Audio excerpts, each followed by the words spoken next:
कंगना को अपनी high command को खुश करने के बजाय अपनी थोड़ी जिम्मेवारी को समझना चाहिए। जब आप बेहुदा बातें आप करती हैं और फालतू की टिप्पणियाँ करती हैं, उसका रिएक्शन होता है। अब आपकी मदर को कोई जो वो शब्द बोलते जो आपने दूसरों की माँओं के लिए बोला, तो मुझे नहीं लगता आपको भी अच्छा लगेगा। जो आपकी पार्टी की नीति है जहर घोलना, ये अपने ज़बान पे आप लगाम दें। देखिए, मैं समझती हूँ कि कंगना को अपनी हाई कमांड को खुश करने के बजाय अपनी थोड़ी जिम्मेवारी को समझना चाहिए कि वो एक ऐसे ओहदे पे बैठी हुई हैं, चाहे वो एक एक्ट्रेस थी।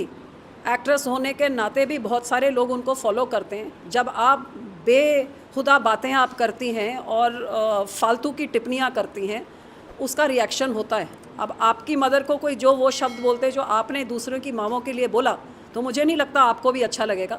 तो आपको जब उसका भुगतना पाया, उसमें अपनी गलती देखने के शर्मिंदगी महसूस करने के बजाय आप और दो चीज़ें और उनको आतंकवादी वगैरह बोल के, और तो आप ये जो आपकी पार्टी की नीति है जहर घोलना, ये अपने ज़बान पे आप लगाम दें और जहर घोलने के बजाय मलहम लगाएं और मिठास फैलाएं, तो शायद इन चीज़ों का आपको सामना नहीं करना पड़ेगा। कंगना को अपनी हाई कमांड को खुश करने के बजाय अपनी थोड़ी जिम्मेवारी को समझना चाहिए। जब आप बेहुदा बातें आप करती हैं और फालतू की टिप्पणियाँ करती हैं, उसका रिएक्शन होता है। अब आपकी मदर को कोई जो वो शब्द बोलते जो आपने दूसरों की माँओं के लिए बोला, तो मुझे नहीं लगता आपको भी अच्छा लगेगा। जो आपकी पार्टी की नीति है जहर घोलना, ये अपने ज़बान पे आप लगाम दें। देखिए, मैं समझती हूँ कि कंगना को अपनी हाई कमांड को खुश करने के बजाय अपनी थोड़ी जिम्मेवारी को समझना चाहिए कि वो एक ऐसे ओहदे पे बैठी हुई हैं, चाहे वो एक एक्ट्रेस थी।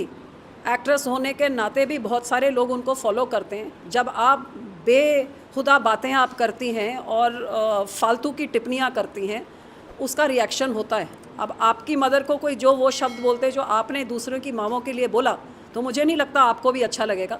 तो आपको जब उसका भुगतना पाया, उसमें अपनी गलती देखने के शर्मिंदगी महसूस करने के बजाय आप और दो चीज़ें और उनको आतंकवादी वगैरह बोल के, और तो आप ये जो आपकी पार्टी की नीति है जहर घोलना, ये अपने ज़बान पे आप लगाम दें और जहर घोलने के बजाय मलहम लगाएं और मिठास फैलाएं, तो शायद इन चीज़ों का आपको सामना नहीं करना पड़ेगा। कंगना को अपनी हाई कमांड को खुश करने के बजाय अपनी थोड़ी जिम्मेवारी को समझना चाहिए। जब आप बेहुदा बातें आप करती हैं और फालतू की टिप्पणियाँ करती हैं, उसका रिएक्शन होता है। अब आपकी मदर को कोई जो वो शब्द बोलते जो आपने दूसरों की माँओं के लिए बोला, तो मुझे नहीं लगता आपको भी अच्छा लगेगा। जो आपकी पार्टी की नीति है जहर घोलना, ये अपने ज़बान पे आप लगाम दें। देखिए, मैं समझती हूँ कि कंगना को अपनी हाई कमांड को खुश करने के बजाय अपनी थोड़ी जिम्मेवारी को समझना चाहिए कि वो एक ऐसे ओहदे पे बैठी हुई हैं, चाहे वो एक एक्ट्रेस थी।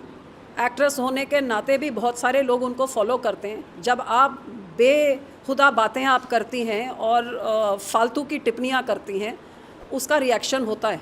अब आपकी मदर को कोई जो वो शब्द बोलते जो आपने दूसरों की माँओं के लिए बोला, तो मुझे नहीं लगता आपको भी अच्छा लगेगा। तो आपको जब उसका भुगतना पाया, उसमें अपनी गलती देखने के शर्मिंदगी महसूस करने के बजाय आप और दो चीज़ें और उनको आतंकवादी वगैरह बोल के, और तो आप ये जो आपकी पार्टी की नीति है जहर घोलना, ये अपने ज़बान पे आप लगाम दें और जहर घोलने के बजाय मलहम लगाएं और मिठास फैलाएं, तो शायद इन चीज़ों का आपको सामना नहीं करना पड़ेगा।